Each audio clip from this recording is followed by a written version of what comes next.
NASA mengungkapkan matahari sedang bangun dan makin aktif. Aktivitas ini diprediksi bertahan puluhan tahun ke depan. Dunia dihadapkan pada resiko cuaca antariksa ekstrim. Sebelumnya, ilmuwan meyakini matahari sedang menuju masa tidur panjang, fase di mana aktivitasnya rendah dan cenderung tenang. Namun, penelitian terbaru NASA justru membalikan perkiraan itu. Sejak 2008, data menunjukkan matahari semakin aktif. Dan diperkirakan kondisi ini bisa bertahan puluhan tahun ke depan. NASA menyebut matahari sedang perlahan bangun dari fase tenang. Matahari memiliki pola siklus 11 tahun yang dikenal sebagai siklus bintik matahari. Dalam siklus ini, matahari bergerak dari fase minimum hingga mencapai puncak aktivitas atau solar maksimum. Pada fase puncak, sering muncul badai matahari yang memicu letusan gelombang elektromagnetik kuat. Di luar itu, ada juga siklus lebih panjang, yaitu siklus Halley selama 22 tahun, ketika medan magnet matahari berbalik arah lalu kembali seperti semula. Namun, tidak berhenti di situ. Matahari juga mengalami fluktuasi jangka panjang yang masih misterius. Sejarah mencatat ada 2 periode maunder minimum pada 1645 hingga 1715, di mana aktivitas matahari turun drastis dan dunia mengalami Little Ice Age atau masa musim dingin panjang di Eropa.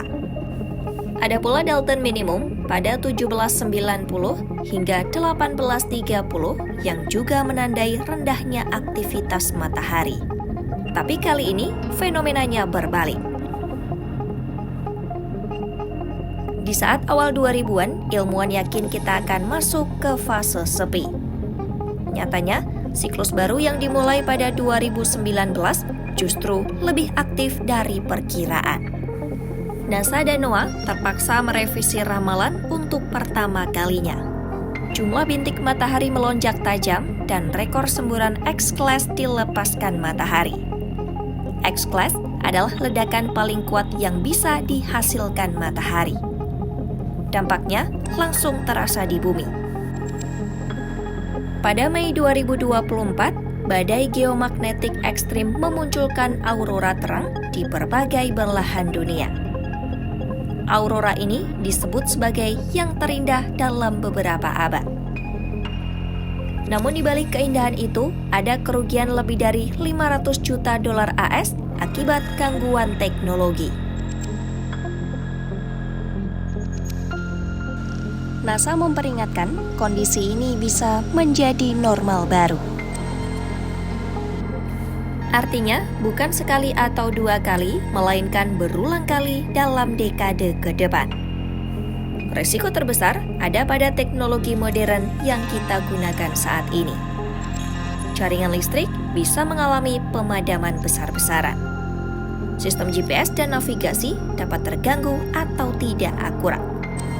Bahkan satelit yang mengorbit bumi beresiko rusak atau terjatuh. Bagi dunia modern, ancaman ini bukan hal sepele. Karena hampir seluruh aspek kehidupan kini bergantung pada teknologi berbasis listrik dan satelit. Pertanyaannya, mengapa matahari yang tadinya melemah tiba-tiba meningkat aktivitasnya? Hingga kini, ilmuwan belum punya jawaban pasti. Ada teori yang menyebut lonjakan ini bagian dari siklus Centennial Claysburg yang berulang sekitar 100 tahun sekali. Namun, bukti-bukti masih terbatas dan memerlukan penelitian lanjutan. Kebangkitan matahari menjadi tanda peringatan. Cuaca antariksa ekstrim bukan lagi fenomena langka, melainkan kemungkinan rutinitas di masa depan. Dunia perlu bersiap, baik dari segi ilmu pengetahuan, infrastruktur, maupun kebijakan publik. Sebab kehidupan modern kita yang bergantung pada listrik dan teknologi akan langsung merasakan dampaknya.